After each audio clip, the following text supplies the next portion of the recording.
Well, we hear the words all the time, personal injury, workers' comp, but what exactly do they mean? Can you have both at the same time? Well, lucky for us, we have Richard Griffin with the Griffin Law Firm here with us to explain. Hello. Hi. All right, explain. What's the definition of personal injury? All right. A personal injury is going to be anytime you're hurt due to the negligence of someone else.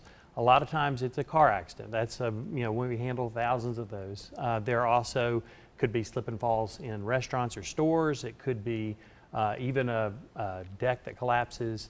It could be a dog bite, those kinds of things. Now, workers' comp is going to be any kind of accident or injury that occurs on the job. So it doesn't matter if someone's negligent or not. If you get hurt doing your job duties, working on the job on the clock, and you get hurt, you're going to have workers' comp. So you've got a lot of benefits under both. In personal injury, you can go to any doctor you want, and it's going to be a tally sheet of adding up all of the medical expenses, past and future, all the pain and suffering, all of the lost wages, and punitives if there's a DUI driver, and then we get to tally that up, and I negotiate to get every penny of that. In workers' comp, they're going to pay as you go, but you've got to go to a workers' comp doctor. So it's really complex. There's a lot of big decisions. If you go to your personal doctors, they don't have to pay for it. And then when you're settling that, you're only settling the future exposure. They're paying for the medical as you go. They're paying for the lost wages in income benefits, but you're settling based on the future exposures. But is it possible to have both at the same time, a personal injury claim and a workers' comp claim? Absolutely.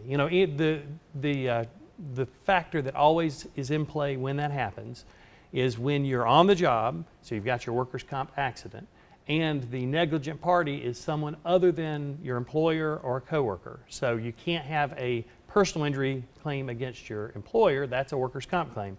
But if you're on the roads in a moving truck, for example, and you get hit in an auto accident due to a negligent driver, you're going to have a personal injury case against that negligent driver, and you're going to have a workers' comp case against the employer and the workers' comp insurance company. So you can't have both. And that means you can have two settlements. So two settlements, that adds up. You don't want to neglect one for the other. You need to recover for both because you're entitled to both.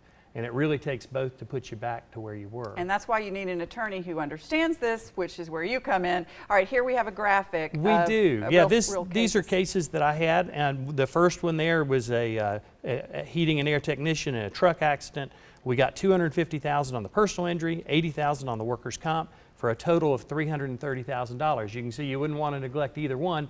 This individual had another attorney who didn't even realize there was a workers' comp. So that would have been an $80,000 mistake if they hadn't pursued both. The next one, it was $145,000. It was a pizza delivery, had an auto accident, had a $100,000 personal injury recovery, $45,000 workers' comp.